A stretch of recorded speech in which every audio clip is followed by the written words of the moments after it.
Mason Wynn is making progress, but he's first time in AAA, and he's really young, and he's kind of been up and down. It was really bad at first. He got better.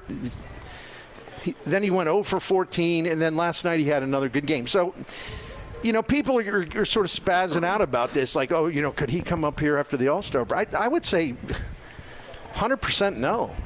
He needs listen, man, I don't want to be a hypocrite because I said the other day something like, hey, I wouldn't be shocked if he's up here late in the season. I guess I wouldn't be shocked, but I think they want to give him a full season at AAA, as they should. And I want to see him make the same damn mistake they did with Jordan Walker, Yes. Here's another thing. Shortstop's not the problem with this baseball team right now. No, that's right. If he was a corner outfielder who was hitting, I would say we might want to get him up here whenever we can. But we already got a kid down there trying to figure that out. Shortstop is fine, and let that kid learn. You mentioned he's going through some of that maturation process of the ups and the downs right now. A whole season down there will not hurt or stunt his growth. No, not at all. And I saw it, and I really apologize because I can't remember, because this was a couple months ago. Somebody wrote a blog that I think's pretty good, and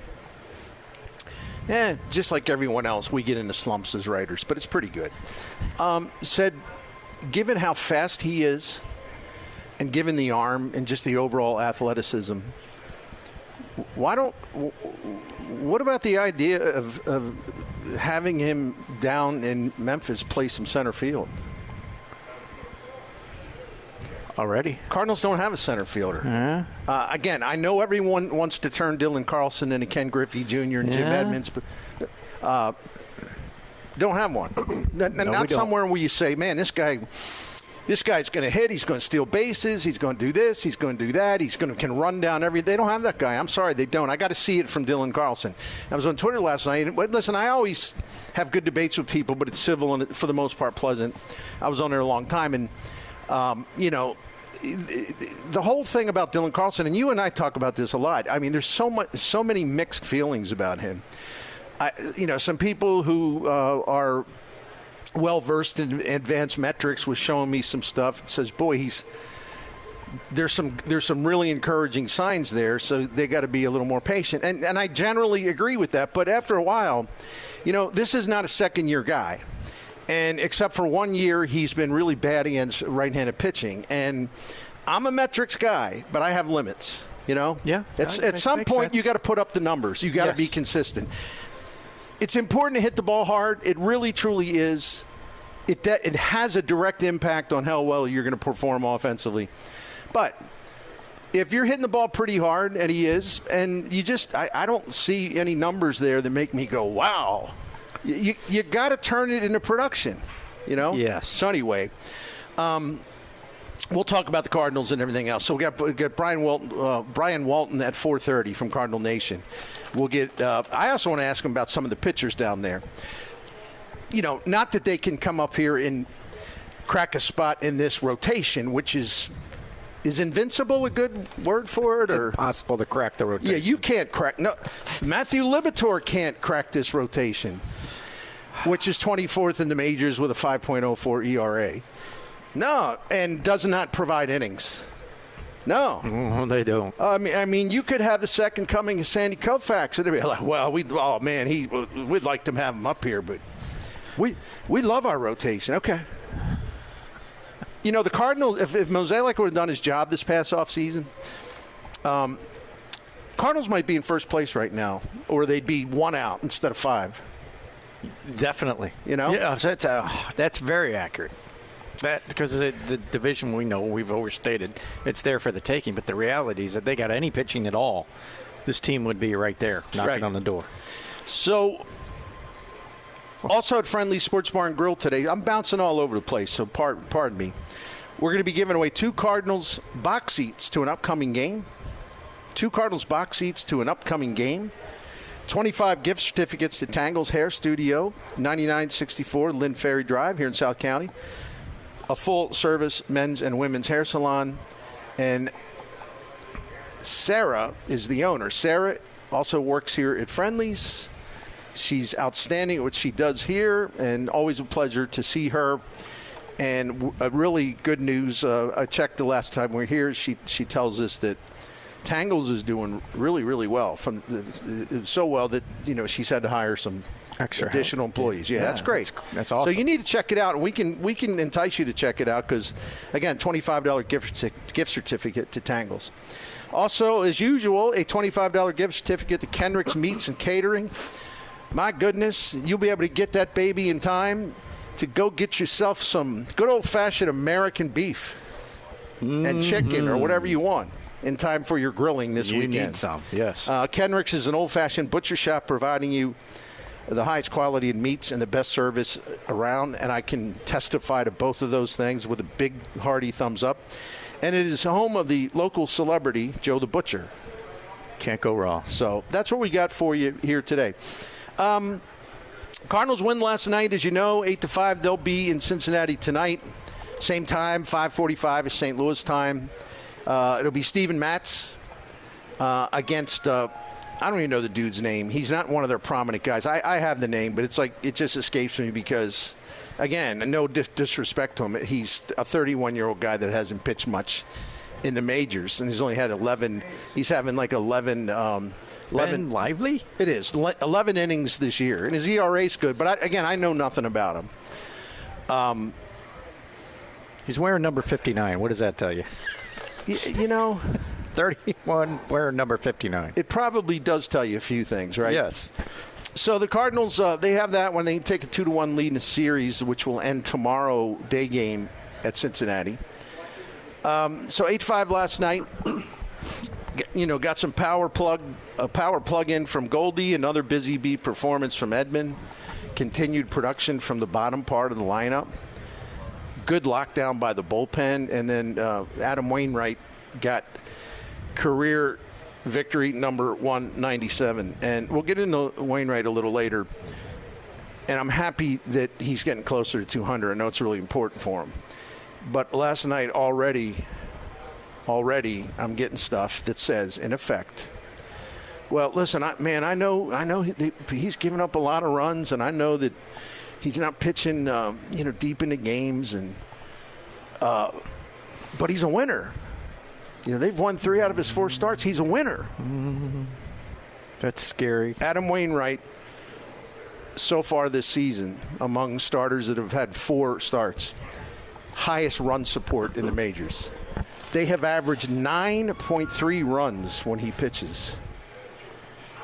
But you got so many Cardinals fans who love him to the point of the reality is just not within reach of their grasp or something.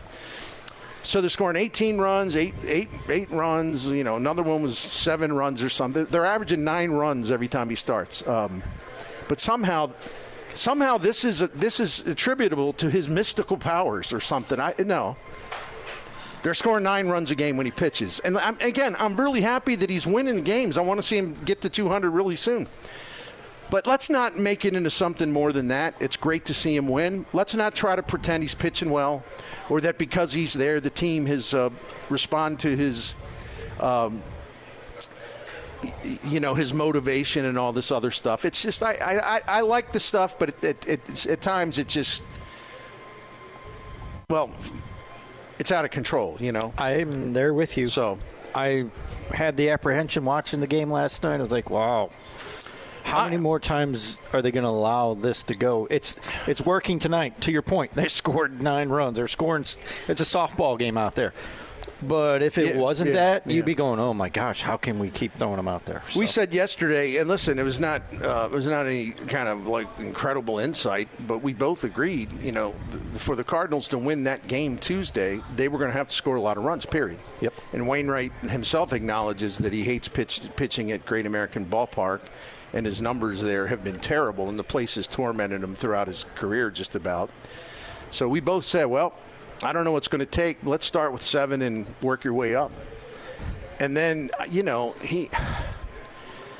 it's the top of the 6th inning or the 5th inning. No, it was the 6th. I'm sorry. Pardon me. And they got 2 runners on, and the Cardinals leads down to 2, and he's clearly lost it. He's just not. I don't know if anyone else has said it, but I'm certainly not going to hesitate. I thought that was just poor form, the way he kind of had a little fit on the mound. Question. Joe McEwing's coming to take him out. That was 100% the right move. And they just couldn't afford to give that lead back after they had reclaimed it. It's a 2-run lead. You got 2 runners on. Every sensible manager in the world would have made that move. Now, one guy that may not have made the move is a guy who is the actual manager, because he just loves to appease Waino. But I was glad to see Super Joe march out there and take care of the business, what had to be done. And you know what? I know he's a future Hall of Famer. I know he's, as I always say, second greatest Cardinal starter in the history of the franchise. He's also going to be 42 years old in a couple months, and he's not been good this season. And you can't let that game slip away because of a guy who's running the team. Last night at that time, it was a super joke because Marmol got ejected. You can't let a guy, if you're running the team, sit there and say, oh, boy, this is a bad shit. I can't take him out. It's Waino. He doesn't want to come out. I can't take him out. He'll be mad. Your job is to take him out if you believe that's the right thing, the best thing for the team. I was disappointed that he had a fit, and I'm not gonna fall back on this. So, well, you know, he never wants to come out of a game. That's who he is. No, not the way he's pitching in his final year. He's not allowed to call the shots. He called the shots a long time. I don't think the privileges should be there. They're 5 games out. They're trying to make up lost ground, and they have, but they had more to go. The upcoming schedules are really tough. You can't give games away because they gave a whole bunch of damn games away when they fell to 10-24. You can't do that. You don't have the luxury of that. You know? I am right there with you. I applaud McEwing for making the move. I was like, all right, there's no way they're going to take him out. Because Contreras went out there right before McEwing came out. And I thought, oh, he's just going to talk to him. And I didn't see Joe come out. And I thought, oh, they're going to let him face this guy. This is not going to end well. He doesn't have the ability to have clean innings anymore, and that's going to hurt him. And this one was getting away fast, and I could see it going. And then when McEwing came out, I went, I'll be darned. He's fussing. And to your point. He's kind of showing McEwing up, quite frankly. Right. Waino knows when Joe's coming out, he knows what's coming. Yeah. He acted surprised. Yeah, he's like, what? So come on, dude. So he was performing there because he had to know. To your point, Contreras comes out to kind of maybe give Stratton another pitch or 2 or 3. And for Wainwright to act like he's stunned, they're going to remove him. I mean, that's more than anything, it's unfortunate. He's in his own mind, he's a little delusional about how good, or the state of his pitching. Mm-hmm. You notice after every one of these games, there's always like, I don't know how that happened, or bloop here, bloop here. And then guy hit one on the nails and hit one on the screws, and I thought we had a chance to get an out, but man, he hit it good, and it just found a spot. It's like, it's never like, every now and then he'll say, yeah, I could be better, I could be this, I could be that. But last night's the first time I thought he was like in a complete state of denial, because he's talking about how, well, man, I'm just so close, and I'm getting closer every time. I'll share some numbers in a while. He's not getting close. No. Now, we can just pretend because we love him, and we understand he's been a very special St. Louis Cardinal, but this is a competition. I don't care if it's his last year. You don't make exceptions. It's his last year. You got to win games. But he really believes in his own mind that his stuff is still good, and he's getting closer. He's this close. No, actually, he's not. No. And that, again, as I like to say here on the Bernie Show, not an opinion, 100% stat-backed facts. It's not. It's one of those things. It's like, it really is not debatable in any way if someone has a sound mind. He just doesn't have much left. No, he doesn't. He's a guy that's with an ERA of 6 to 7. That's where he is right now in his career. And right. Like, again, it's kind of repeating, but if it wasn't for the offense last night, he would have been gone by the 4th inning. Well, yeah, it would have been like, dude, we can't give these guys any more runs because we're not scoring against whoever we're facing. But because they had scored 7 runs by then, it was like, well, we'll give them a little more rope. Well, there's 2 more runs. Oh, we still got 3 runs. Oh, well, it's 2 runs. Maybe we better go get them before we lose this lead. Yeah, they could. Again, 2 guys on. They already cut into the lead. It was 7-5. They lost last night. They gave a game away because their offense couldn't get the big hits. Mm-hmm. And the offense bounced back last night. And, tip of the cap to them. But especially because you opened this stretch of being 13 of 15 on the road, and you opened up by losing at Cincinnati, and really a game you should have won. And then what? You can come back and give another one away? You just can't do it. You're not sitting in first place with like a 6-game lead. There's not much wiggle room here, but they are playing better. 12-4 in their last 16 games. Monday's defeat was frustrating, but no big deal. But it was important, I think, for the Cardinals to bounce back and get a victory, get back on track, and that's exactly what they did. So to update something I mentioned yesterday, after that 10-24 start to the season, the Redbirds have awakened. They have the best record in the National League since May 7th. Really? Yeah. So okay. I knew they were playing well, but that's why impressive. You got to keep that rolling. Yeah, you got to. Can't let that get away. You can't cool yourself down with self-imposed mistakes and wounds, right? It's there. You gotta seize that. You can't let it get away last night. That's why the move had to be made. Goldie had 2 home runs last night, and he hadn't homered since going deep 3 times when they blasted the Tigers to start this good stretch. 3 homers back on May the 7th. He had gone 64 plate appearances between home runs. But you know what? This guy is pretty remarkable. He always still finds a way to help the team. When he was going all that time in between home runs, he set up a lot of run-scoring opportunities because he had a .375 on base percentage during that time, A lot of walks. Yep. Yeah, you want more than just walks. But Tommy Edman, again, had a really nice game. He's really been at a higher level lately. Batting 8th in the lineup, he had 2 hits, including a triple. He drove in 3. He scored twice. He also played 2 positions in the game, right field later, moving to second base. He's doing really, really well as of late. Well, as of late, but he's in fact, let me jump ahead to this now because I made some notes. During this hot streak the Cardinals are in, winning 12 out of 16, Edmonds hit .347. He's slugging .551. 5 doubles, a triple, homer, 8 RBI, 4 steals, 8 runs scored. And his OPS for the season is like up to 27% above league average. And among lineup regulars, only Gorman, DeYoung, and Goldie have a higher slugging percentage than Edman. That's impressive. Can we count that for right field production? Yeah. Or left field. Or left field. Either one.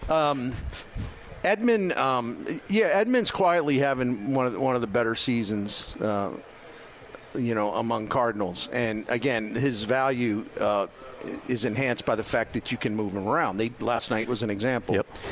This, for some reason, is lost on too many people, And you still get I can't understand why he's not starting at shortstop. Well, I don't know. Maybe because the guy's starting there now is arguably the best hitting shortstop in the major leagues these days. I don't know. That could be one of the reasons. But, hey, call me Mr. Fairy Tale. I saw some of the debates on Twitter last night for you. I was like, oh, my goodness, people. You know what's funny? Let him do his thing. Just leave him alone. You know what's funny? And I said this on Twitter last night because the big obsession last night was Alec Burleson. They've just absolutely gone wild. I saw that, too. I'm not here to defend Alec Burleson. I think he's been disappointing, but I also know he hits the ball hard. I also know he does not strike out much, 11%. And I know that with all the right-handed pitching they face, that left-handed bat will pay off. It will. Yeah. And so while I can't tell anyone they're wrong to be disappointed, but this is all starting to creep in again where it's like, I can't believe this guy. He's a big fat guy, and I can't believe they have him. It's just like he's a hell of a prospect. It's just a matter, of it, putting it into place. And then I got well, how much patience do you have? It's May. It's May. I don't know. But so let me do the old good news, bad news thing. Yes, please. The good news, the high percentage of what I like to call the hopelessly unhinged, the young haters, right? Yes. They've moved on. Even they can't. I'm sure they're like laying on a couch at night. They're cursing the young every time, right? Oh, another home run. But it's like they kind of know better than to actually take this crap to embarrass themselves publicly. So the good news, they seem to be off the Young's back. The bad news, they've transferred all that hatred over to Burleson. Burleson's the new obsession. People were going absolutely bananas over him last night. And I was trying to make some points. Some other people were trying to make some points. I said, it's one guy. I said, look, man, one of the reasons I like him is he's got plate discipline. Guy jumps in and says, no, he doesn't. Yeah. 11% strikeout rate. Uh-huh. That's pretty good. He does chase a little too often. I think it's kind of a Gorman thing. You know what I think the key for Burleson, and I mean this, he's got to swing at more strikes. That's the thing that started to turn Gorman around. Not chasing as much. Burleson is chasing a little too much for my taste. He's got to swing at more strikes. He's got to go after strikes, and he's not done that kind of job up to where it should be. But it seems to me it's a fairly easy fix. But I also don't lose sight of the fact that he's kind of an inexperienced guy, and it does take time. I think it's confidence there. Yeah. To your point, swinging at strikes, he feels that. And I just can't speak for him, but I could tell you how it works with young players is, I'm in here because I'm supposed to hit, so I better get up there and go swing. And if it's close, I got to swing. Rather than, to your point, all right, let's get up here and make sure I get some good pitches to hit. No, I'm just up here to swing. In time, once he gets his bearings and gets more comfortable, be more selective. Yeah. I think he's a pretty smart guy anyway with that. And listen, this guy's hit very, very well his every step through the minor leagues coming up. And his second-round draft pick. I mean, this wasn't just some, big slobby guy that, has never shown that he could hit. I mean, and they're obsessed with his fielding. And, again, his fielding's not great, and he makes everyone nervous whenever there's a fly ball out there. And he should be a DH. Yeah. But he will hit. He will hit. I tell you this, he's better than Yep has out there, people. Got to give him credit for that. Well, another thing. I'm sorry, but he is. Another thing that they were like all bent out of shape about last night is because he played Brendan Donovan at first and started Burleson in left field. And, I tried to make the point that, Burleson does not. You don't like him in left field. You ain't going to like him at first base because he's played 2 innings there this year. And the Cardinals, Ollie Marmol on the step, they're just like, look, we love this kid's bat. But, no, first base is a no-go zone for him. So you got people that think he's the worst left fielder ever or whatever it is, but they want to put him at first base, which he's already shown he cannot play. He's awful over there. He is. Yeah. And I think Brendan Donovan is a really, really fine first baseman. I mean, look, the only position that Donovan that he's played at this year he was not good at all was second base, which it's weird because that's played there the most, even through the minors. But Donovan can play first base, and I would think that that's more important because the Cardinals, balls on the ground, there's a lot of double play opportunities. You gotta have that skill, be able to scoop throws or stretch for throws and keep your foot on the bag. He does all that. The big fellow wouldn't be able to do that. He's pretty stiff. Oh, thank you. Oh, we appreciate that. Sometime I'll come back in. My claim to fame is my babysitter growing up in a small town Right. in Crystal City, Missouri. It was Bill Bradley. Oh, real? Oh, man. Oh, there you go. One of the best ever out of this state. Yeah, Bill Bradley. Well, thank you. I Nice. appreciate it. Thank you. No, we love you too, man. Thank you. Have a great Memorial Day weekend. That is one of our patrons here at Friendlies. Love that. I love it. He was telling us that his growing up in Crystal City, one of his babysitters was Bill Bradley. That's impressive. One of the all-time great hoopsters from the state of Missouri and a basketball Hall of Famer. Anyway, no, you can't. If you got to work out that combination, it's got to be Donovan at first, you know. And Donovan was really good defensively in that game last night. He really was. And he's really good at first base anyway, and people need to recognize that. I'd rather see him back up when Goldie gets a DH day or a day off. I'm really happy when Donovan's at first base. And that's the way Ali has been gone. So the other thing last night I thought was key to their victory. We'll take a break here soon. With Wainwright in a lot of trouble, you know, Super Joe McEwing went out there and got him, you know, put up with some lip, as they would say. But Chris Stratton, who's underrated, he comes in. He terminates that threat, which was huge at that time, a quick strikeout of Kevin Newman. So Stratton, Giovanni Gallegos, and Ryan Helsley, they worked the final 3 and a third. They faced 13 Reds. They allowed 1 hit and 2 walks. Now, I was really surprised to see Marmol because, listen, he's making the decisions on one way or the other, even though can't be in the dugout. Right. I was really surprised to see them bring Ryan Helsley back because he had a long outing last night or 2 nights ago. He did. And, you know, everything started off well, though. In the 9th, it's 2 outs, 1 out away. Everything's good. Single walk. Bases are loaded all of a sudden. You're like, whoa, how'd that happen? Happened fast. He got a ground out to seal the win, so he got the job done. He's thrown 50 pitches in the last 2 games. So the Cardinals are always afraid he's going to crack, he's going to break. They seem like they're willing to push out a little bit. I was a little alarmed by that. I can tell you tonight he's not available, and I would be. Can't be. I would almost say he's off for 2 days if I'm the Cardinals. We got to find a different way. And I'm not sure. I'm sure somebody else could have come out maybe to get those final 3 outs, but I don't know, man. You get a win, you get a win. Available. He's been a little off lately. He has. You'd be surprised by his ERA.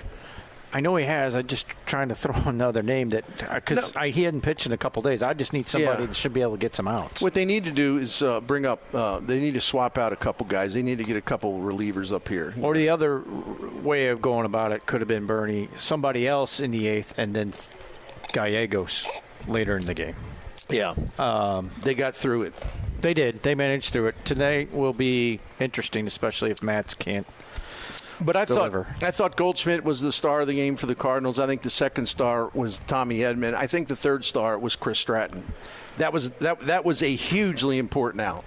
It was. And then after that, other than Helsley getting in some danger in the 9th, the bullpen, 3 and a third, where you shut them. You don't give up hits.